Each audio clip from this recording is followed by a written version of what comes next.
안녕하세요. 노년생활 상담 전문가 박정미입니다. 오늘은 조금 무겁지만 꼭 필요한 이야기를 하려고 합니다. 바로 노년의 재혼에 관한 이야기입니다. 오늘 준비한 이야기 많은 분들께 전해지길 바랍니다. 구독과 좋아요로 함께 해주세요. 여러분의 작은 클릭 하나가 더 많은 분들에게 이 메시지를 전할 수 있는 큰 힘이 됩니다. 알림 설정까지 해두시면 앞으로 더 좋은 이야기들을 놓치지 않으실 수 있습니다. 자, 그럼 시작해볼까요? 요즘 주변을 보면 60대, 70대가 되어서 다시 인연을 찾으시는 분들이 참 많습니다. 배우자를 먼저 보내신 분들, 오랜 결혼 생활 끝에 홀로 되신 분들, 그분들의 마음 저는 충분히 이해합니다. 집에 혼자 있으면 너무 고요해서 그 고요함이 오히려 시끄럽게 느껴질 때가 있죠. 저녁 식탁에 앉아서 혼자 밥을 먹다 보면 문득 맞은편 빈 의자가 너무 크게 보일 때가 있습니다. 그럴 때면 이런 생각이 들죠. 누군가 저기 앉아서 밥이나 같이 먹어줬으면 좋겠다. 말 한마디라도 나눴으면 좋겠다. 그래서 많은 분들이 재혼을 생각하십니다. 이제 나이도 있고 큰 욕심 없어. 그냥 곁에 누군가 있어 주기만 하면 돼. 함께 밥 먹고 말동무나 되어주면 그걸로 충분해. 이렇게 말씀하시는 분들 정말 많이 봤습니다. 그런데 말이죠. 제가 오늘 여러분께 꼭 드리고 싶은 말씀이 있습니다. 외로움은 사랑이 아닙니다. 외로움 때문에 누군가를 만나는 것, 그건 사랑의 시작이 아니라 후회의 씨앗이 될 수 있습니다. 왜냐고요? 외로움을 채우기 위해 시작한 관계는 결국 또 다른 형태의 외로움을 만들어내기 때문입니다. 제가 아는 한 분 이야기를 해드릴게요. 70대 중반의 김 선생님이라는 분이 계셨습니다. 부인을 먼저 보내시고 5년 동안 혼자 사셨어요. 자녀들은 다 출가해서 명절에나 얼굴 보는 사이가 되었죠. 처음 1, 2년은 괜찮았습니다. 그런데 시간이 갈수록 집이 너무 넓고 조용하게 느껴지더래요. 그러던 어느 날 경로당에서 만난 한 여성분과 눈이 맞았습니다. 그분도 비슷한 처지였어요. 남편을 먼저 보내고 혼자 사신 분이었죠. 두 분은 자연스럽게 가까워졌고 6개월 만에 재혼을 결정했습니다. 처음엔 좋았습니다. 아침에 일어나면 누군가 있다는 게, 저녁에 집에 돌아가면 불이 켜져 있다는 게 그렇게 좋을 수가 없었대요. 이게 행복이구나 싶었다고 하더군요. 그런데 문제는 3개월쯤 지나면서 시작됐습니다. 함께 있어도 대화가 없는 거예요. 서로 할 말이 없었습니다. 그냥 같은 공간에 있을 뿐이었죠. 김 선생님은 TV를 보시고 새 부인은 방에서 스마트폰을 하시고, 그렇게 하루가 지나고 일주일이 지나고 한 달이 지났습니다. 김 선생님이 제게 이렇게 말씀하시더군요. 이상하게도 누군가와 함께 있는데 혼자 있을 때보다 더 외롭습니다. 전에는 그래도 혼자라는 게 자연스러웠는데 지금은 옆에 사람이 있는데도 연결되지 않는 게 더 고통스럽네요. 여러분, 이게 바로 제가 말씀드리고 싶은 겁니다. 외로움을 채우려고 시작한 관계는 진짜 외로움을 가져옵니다. 왜냐하면 그 관계의 시작이 사랑이 아니라 필요였기 때문입니다. 곁에만 있어도 좋을 줄 알았다는 말, 참 위험한 말입니다. 사람은 그냥 곁에만 있다고 해서 위로가 되지 않아요. 진짜 교감이 있어야 하고, 진짜 이해가 있어야 하고, 진짜 마음이 통해야 합니다. 나이가 들면 사람들은 흔히 이렇게 생각합니다. 이제 젊은이들처럼 뜨거운 사랑 같은 건 기대하지 않아. 그냥 서로 의지하며 편하게 살면 되지. 맞는 말 같지만 사실은 그게 더 어려운 겁니다. 편하게 산다는 건 서로에 대한 깊은 이해가 있어야 가능합니다. 상대방의 습관을 받아들일 수 있어야 하고, 생활 방식의 차이를 조율할 수 있어야 하고, 무엇보다 서로의 과거를 존중할 수 있어야 합니다. 그런데 외로움 때문에 만난 사이라면 이런 과정들이 너무 힘들어집니다. 왜냐하면 나는 지금 당장 위로가 필요한데 상대방은 나에게 또 다른 숙제를 주는 것처럼 느껴지기 때문이죠. 제가 또 다른 분의 이야기를 하나 더 들려드리겠습니다. 68세 되시는 박 여사님이라는 분이 계셨어요. 남편을 먼저 보내시고 3년 만에 재혼을 하셨습니다. 상대방은 12세의 최 선생님이라는 분이었죠. 박 여사님은 제게 이렇게 말씀하셨어요. 선생님, 저는 그냥 저녁에 같이 산책할 사람이 있으면 좋겠다고 생각했어요. 아침에 일어나서 밥 먹었어. 이 한마디만 나눌 수 있어도 좋겠다고 생각했죠. 그래서 조건도 따지지 않고 결혼했어요. 그런데 결혼하고 1년쯤 지나서 박 여사님은 후회하기 시작했습니다. 최 선생님은 자기 방식대로만 살려고 했거든요.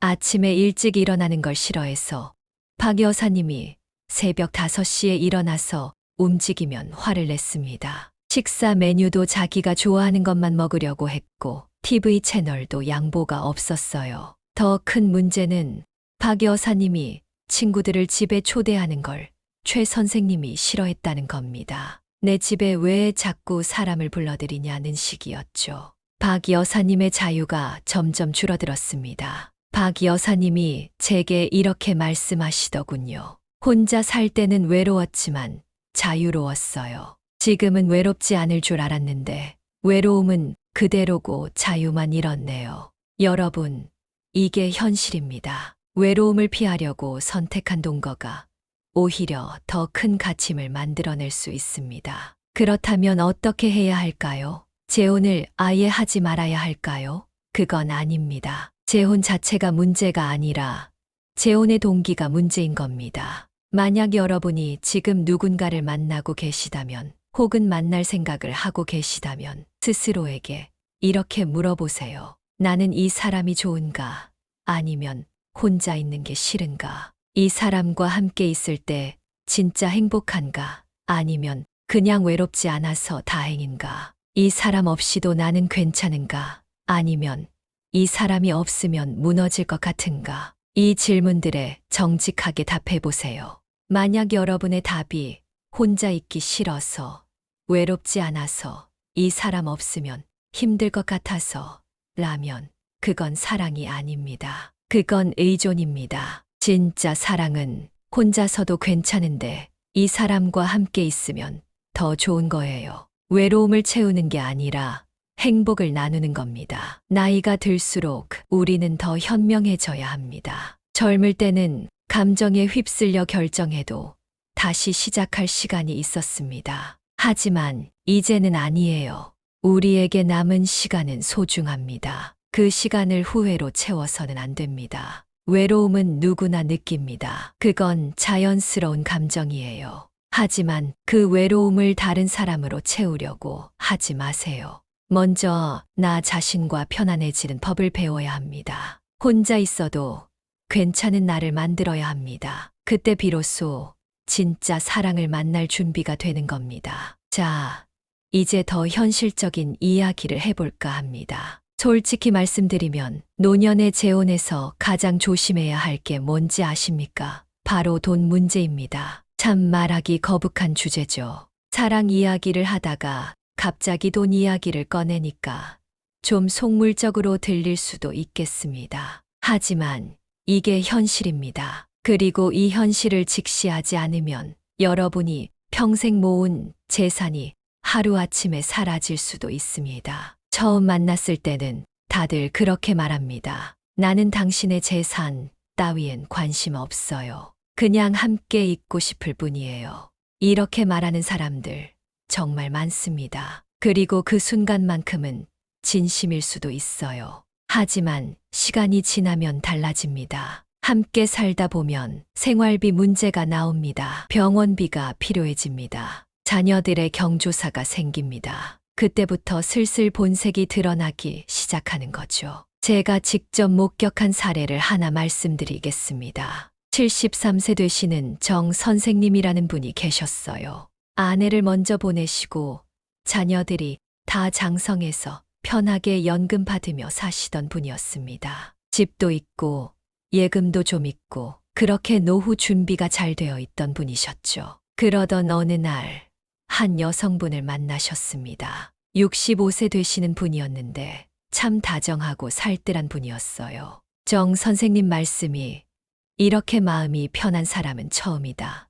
그러시더라고요. 딱 6개월 만나고 재혼을 결정하셨습니다. 결혼하고 처음 몇 달은 정말 행복해 보였습니다. 그런데 결혼한 지 반년쯤 지나니까 새 부인이 슬슬 이야기를 꺼내기 시작했어요. 여보, 우리 이제 부부인데 통장은 왜 따로 써요? 하나로 합치면 안 돼요? 정 선생님은 처음엔 거절했습니다. 그랬더니 새 부인이 서운해하는 거예요. 나를 믿지 못하는 거예요. 우리 부부 아니에요? 이러면서 눈물까지 보이더래요. 정 선생님은 결국 마음이 약해져서 통장을 합쳤습니다. 그게 시작이었어요. 통장을 합친 지 한 달도 안 돼서 새 부인이 말합니다. 여보, 우리 딸이 사업 자금이 좀 필요하대요. 조금만 빌려줄 수 있을까요? 2천만 원이었습니다. 정 선생님은 고민했지만 부인이 자꾸 졸라서 결국 돈을 빌려줬어요. 그 돈은 돌아오지 않았습니다. 그리고 그게 끝이 아니었어요.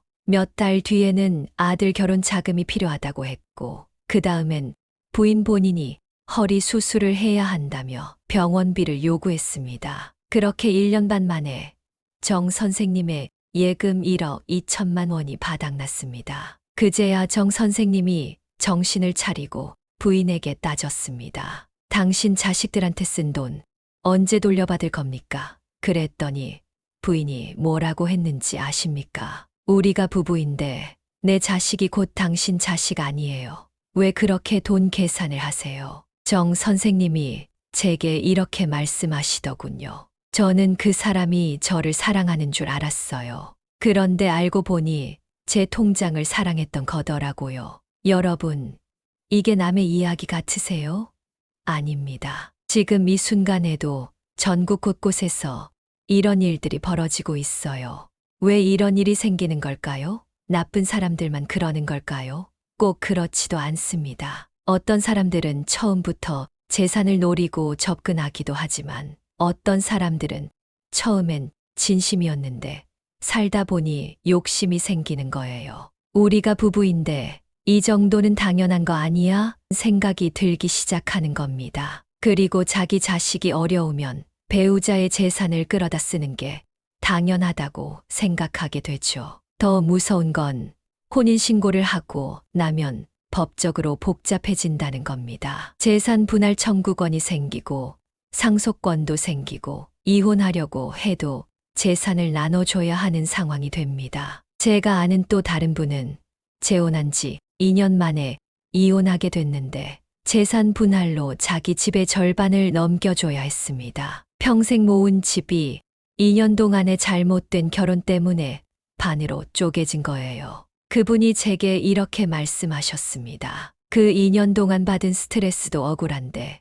집까지 반을 내줘야 한다니 차라리 혼자 외롭게 살 걸 그랬습니다. 자, 그럼 어떻게 해야 할까요? 재혼할 때 경제적인 부분을 어떻게 지켜야 할까요? 첫째, 절대로 성급하게 통장을 합치지 마세요. 부부라고 해서 통장까지 하나일 필요는 없습니다. 각자의 경제적 독립성을 유지하는 게 오히려 건강한 관계를 만듭니다. 만약 상대방이 나를 믿지 못하냐며 통장을 합치자고 강요한다면 그건 오히려 의심해봐야 할 신호입니다. 진짜 여러분을 사랑하는 사람이라면 여러분의 재산을 지키는 게 당연하다고 생각할 거예요. 둘째, 혼인신고를 하기 전에 반드시 재산 상황을 투명하게 공개하고 가능하면 혼인 전 재산 계약서를 작성하세요. 이게 사랑이 없는 행동처럼 보일 수 있지만 실은 서로를 보호하는 현명한 방법입니다. 상대방에게 이렇게 말해보세요. 당신도 나도 우리 각자가 평생 노력해서 모은 재산이잖아요. 서로의 노력을 존중하는 의미에서 재산은 각자 지키면서 살아요. 그게 서로를 위한 거예요. 만약 이 말에 상대방이 기분 나쁘게 반응한다면 다시 한번 생각해 봐야 합니다. 정말 이 사람이 나를 사랑하는 건지 아니면 내 재산을 사랑하는 건지 말이죠. 셋째, 상대방의 경제 상황을 정확히 파악하세요. 혹시 빚이 있는지, 자녀들의 경제 상태는 어떤지, 앞으로 부양해야 할 가족이 있는지, 이런 것들을 미리 알아야 합니다. 어떤 분들은 사랑하는데 그런 걸 어떻게 따지냐고 하시는데 그게 오히려 사랑입니다. 나중에 속아서 원망하며 살 바엔 처음부터 솔직하게 확인하고 시작하는 게 서로를 위한 거예요. 넷째, 절대로 큰 돈을 쉽게 빌려주지 마세요. 상대방이나 상대방 자녀가 돈을 요구할 때 우리 부부인데 이 정도도 못 해줘. 이런 식으로 나온다면 단호하게 거절할 수 있어야 합니다. 진짜 급한 상황이라면 차용증을 쓰고 이자까지 정해서 빌려주세요. 가족인데 무슨 차용증이냐고 하면 가족이니까 더 명확하게 하는 거야. 나중에 오해 생기지 않게라고 말하면 됩니다. 그리고 가장 중요한 건 자녀들과 대화를 나누는 겁니다. 재혼을 결정하기 전에 자녀들에게 솔직하게 말하고 의견을 들어보세요. 자녀들이 반대한다고 해서 무조건 포기할 필요는 없지만 그들의 걱정이 뭔지는 들어봐야 합니다. 많은 경우 자녀들은 부모님의 재산을 지키려고 반대하는 게 아니에요. 부모님이 늙어서 고생하실까봐, 속아서 힘들어하실까봐 걱정하는 겁니다. 그 걱정을 무시하지 마세요. 제가 아는 한 분은 자녀들의 반대를 무릅쓰고 재혼했다가 결국 2년 만에 크게 후회하고 이혼했습니다. 그때 그분이 제게 이렇게 말씀하셨어요. 애들이 반대할 때 나는 늙으니 인생 간섭하지 말라고 화를 냈어요. 그런데 지금 생각해보니 애들이 제일 걱정했던 일이 다 현실이 됐더라고요. 애들 말을 들을 걸 그랬어요.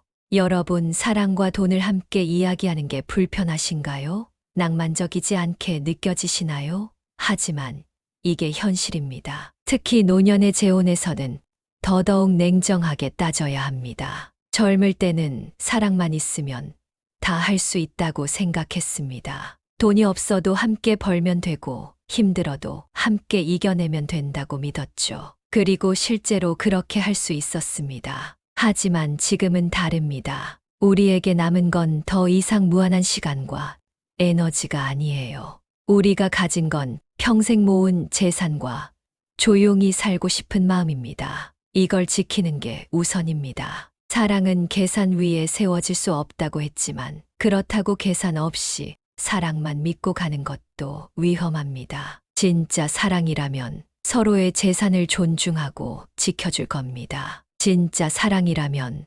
상대방에게 경제적 부담을 주지 않으려고 노력할 겁니다. 만약 여러분이 만나는 사람이 자꾸 돈 이야기를 꺼낸다면, 자기 자식들을 위해 여러분의 재산을 쓰려고 한다면, 통장을 합치자고 압박한다면 그건 사랑이 아닙니다. 그건 거래입니다. 여러분의 노후는 소중합니다. 여러분이 평생 모은 재산은 여러분의 땀과 눈물입니다. 그걸 함부로 내어주지 마세요. 외로움 때문에, 미안함 때문에 사랑한다는 말 한마디에 속아서 내어주지 마세요. 현실을 냉정히 따지세요. 그게 여러분 자신을 사랑하는 겁니다. 자, 이제 더 무거운 이야기를 해야 할 것 같습니다. 많은 분들이 재혼을 결심할 때 이렇게 말씀하시죠. 서로 의지하며 병들면 돌봐주며 함께 늙어가고 싶어요. 참 아름다운 말입니다. 하지만 현실은 그렇게 아름답지만은 않습니다. 함께 늙는다는 것, 병들면 돌본다는 것, 그 말의 진짜 무게를 아시는지 여쭤보고 싶습니다. 69세 이 여사님은 74세 남성분과 재혼하셨어요. 건강하고 정정하신 분이었죠. 처음 1년은 행복했습니다. 여행도 다니고 등산도 하고 친구들과 모임도 함께 다녔어요. 그런데 재혼한 지 1년 반쯤 됐을 때 남편에게 뇌경색이 왔습니다. 갑작스러운 일이었어요. 남편은 반신불수가 됐고 이 여사님의 삶은 그날부터 완전히 바뀌었습니다. 아침 6시에 일어나서 기저귀를 갈아주고 세수를 시켜주고 아침을 먹여줍니다. 병원에 모시고 가고 약을 챙겨드리고 밤에도 계속 일어나야 합니다. 제대로 잠도 못 잡니다. 더 큰 문제는 남편의 자녀들이었습니다. 처음엔 도와주겠다고 했지만 곧 발길이 뜸해졌어요. 어머니, 아버지 좀 잘 부탁드려요. 우리는 일도 해야 하고 애들도 키워야 해서요. 친부모도 돌보기 힘들다며 발을 빼버렸는데 이 여사님은 함께 산 지 겨우 1년 반 만에 이 모든 걸 혼자 짊어지게 된 거예요. 저는 서로 의지하며 함께 늙어가자고 결혼한 건데 지금은 제가 일방적으로 희생하고 있어요. 이게 사랑인가요? 아니면 벌인가요? 여러분, 함께 늙어간다는 건 낭만이 아니라 책임입니다. 그것도 엄청나게 무거운 책임이죠. 젊을 때 결혼해서 함께 늙어가는 건 다릅니다. 쌓아온 추억과 사랑이 있으니까요. 하지만 노년에 만나서 함께 늙는 건 다릅니다. 1년, 2년 행복했던 기억밖에 없는데 갑자기 간병을 해야 하는 상황이 오는 겁니다. 72세 강 선생님은 68세 여성분과 재혼했는데 8개월 만에 부인이 치매 증상을 보이기 시작했습니다. 1년 후엔 강 선생님을 알아보지 못할 때도 생겼어요. 24시간 감시해야 하고 요양원 비용도 만만치 않았습니다. 8개월 행복했던 기억 때문에 나머지 인생을 이렇게 살아야 한다는 게 억울합니다. 만약 미리 알았다면 절대 재혼하지 않았을 겁니다. 노년에 재혼한다는 건 상대방의 건강을 책임진다는 뜻입니다. 그리고 그 책임은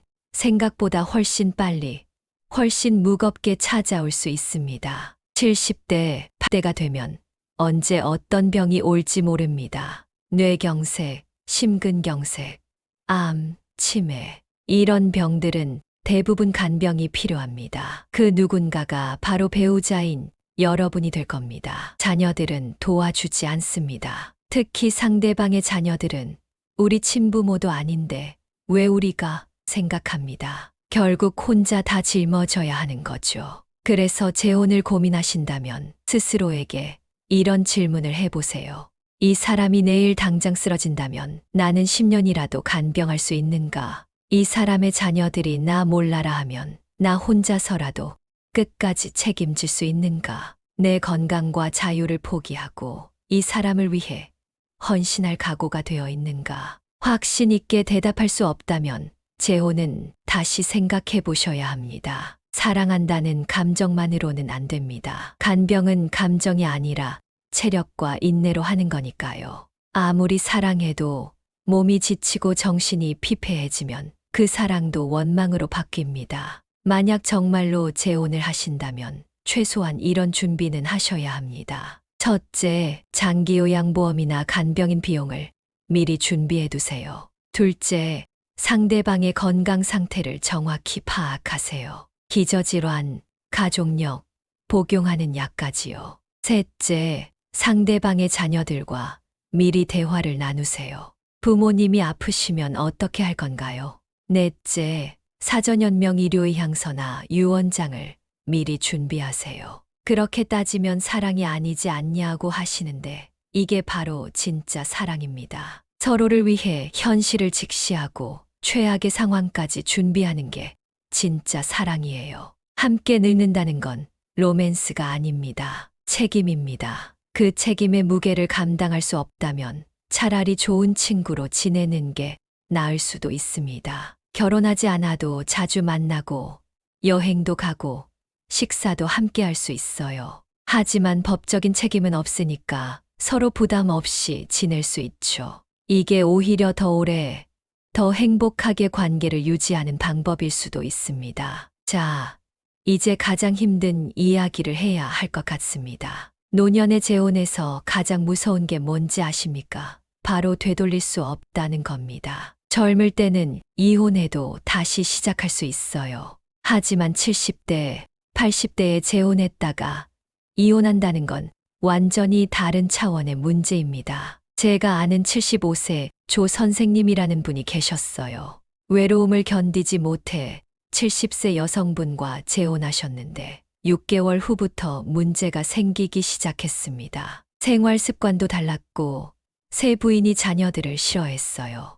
1년 만에 이혼을 결심했지만 쉽지 않았습니다. 재산 분할 문제로 변호사를 선임하고 법원에 가고 조정하는 과정이 1년 넘게 걸렸어요. 결국 5천만 원을 주고 이혼했습니다. 조 선생님이 제게 이렇게 말씀하셨습니다. 이 나이에 5천만 원을 잃는다는 게 얼마나 큰 타격인지 아십니까? 노후 자금이었는데 1년 동안의 실수 때문에 이렇게 큰 돈을 날렸습니다. 돈만이 아니었어요. 자녀들과의 관계도 나빠졌고 주변 시선도 부담스러웠습니다. 그 나이에 또 이혼이야. 이런 소리를 들으며 사회적으로 고립됐죠. 차라리 외로워도 혼자 사는 게 나았을 거라고 후회하셨습니다. 젊을 때는 이혼해도 다시 시작할 수 있지만 이 나이에는 다시 시작할 게 없습니다. 그냥 끝입니다. 더 무서운 건 이혼하고 싶어도 못하는 경우가 많다는 겁니다. 재산 분할할 돈이 없거나 그 나이에 이혼이라니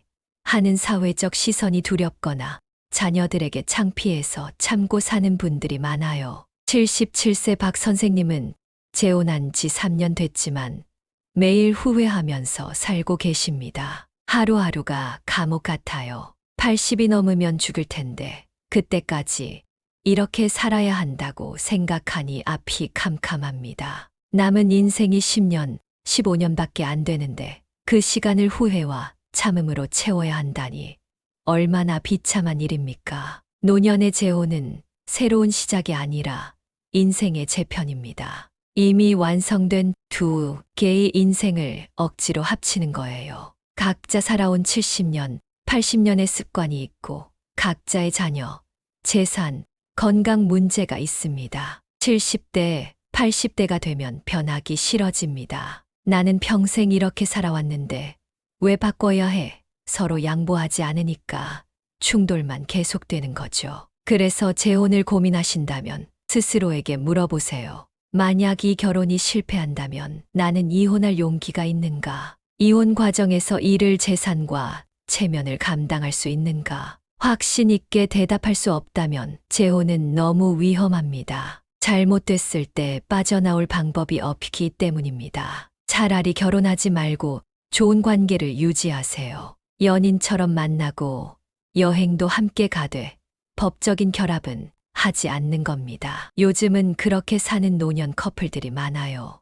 각자 집에서 살면서 주말에 만나고 서로 부담 없이 지내는 거죠. 법적으로 부부가 되는 순간 모든 게 복잡해집니다. 재산, 상속, 간병, 부양 의무가 다 따라붙어요. 하지만 결혼하지 않고 만나면 서로 부담이 없습니다. 중요한 건 서로 아끼고 존중하는 마음이지 혼인신고서가 아니에요. 행복하게 만나면서 법적인 복잡함만 피하는 게 이 나이에는 오히려 더 현명한 선택일 수 있습니다. 만약 정말로 재혼을 결심하셨다면 최소한 혼인 전 재산 계약서를 작성하세요. 각자의 재산을 명확히 구분하고 이혼 시 재산 분할을 하지 않기로 합의하는 겁니다. 그리고 유언장도 미리 작성해 두세요. 사랑하는데 왜 그런 걸 따지냐고 하시는데 이게 바로 사랑입니다. 서로를 위해 최악의 상황까지 대비하는 게 진짜 사랑이에요.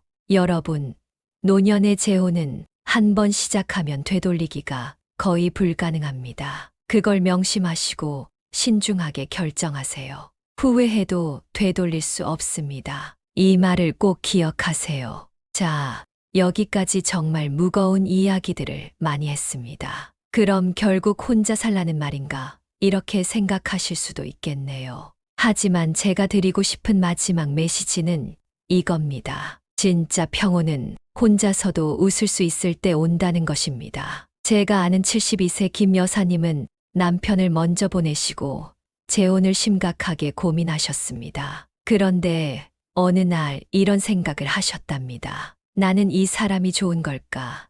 아니면 혼자 있기 싫은 걸까? 솔직하게 답해보니 후자였어요. 그 순간 김 여사님은 결심했습니다. 먼저 나 혼자 행복해지는 법을 배워야겠다. 수채화 교실에 등록하고 요가를 배우고 봉사활동도 시작했습니다. 1년, 2년이 지나면서 김 여사님은 변했습니다. 예전에는 누군가 옆에 있어야 안심이 됐어요. 그런데 지금은 혼자여도 괜찮아요. 내가 하고 싶은 걸 하고 내 시간을 온전히 내 것으로 쓸 수 있잖아요. 여러분, 진짜 행복은 누군가를 다시 찾는 게 아니라 나 자신을 다시 찾는 것입니다. 혼자 있는 시간을 두려워하지 마세요. 그 시간은 외로움이 아니라 자유입니다. 나를 돌아보고, 나를 채우고, 나를 사랑하는 시간입니다. 진짜 행복은 혼자서도 충분히 행복한데 누군가와 함께하면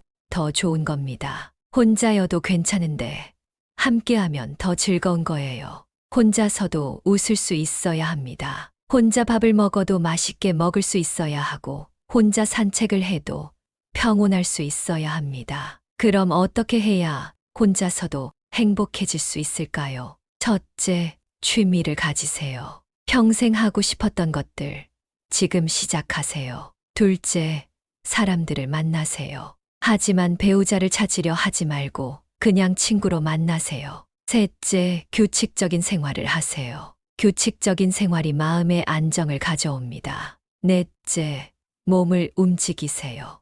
몸이 건강해야 마음도 건강해집니다. 다섯째, 배우세요. 나이가 들었다고 배우지 못하는 건 아니에요. 여섯째, 자녀들과 적당한 거리를 유지하세요. 너무 의존하지 마세요. 일곱째, 미래를 준비하세요. 유언장 사전연명 일요의향서를 작성해 두면 마음이 편안해집니다. 여덟째, 감사하는 마음을 가지세요. 오늘도 건강하게 눈을 떴다는 것, 이 작은 것들에 감사하세요. 제가 아는 78세 이 선생님은 혼자 사신 지 10년이 넘었는데 지금은 누구보다 행복하게 사세요. 예전에는 누군가 곁에 있어야 한다고 생각했어요. 그런데 지금은 이 평온함이 너무 좋아요. 내 마음대로 살 수 있는 이 자유가 얼마나 소중한지 몰라요.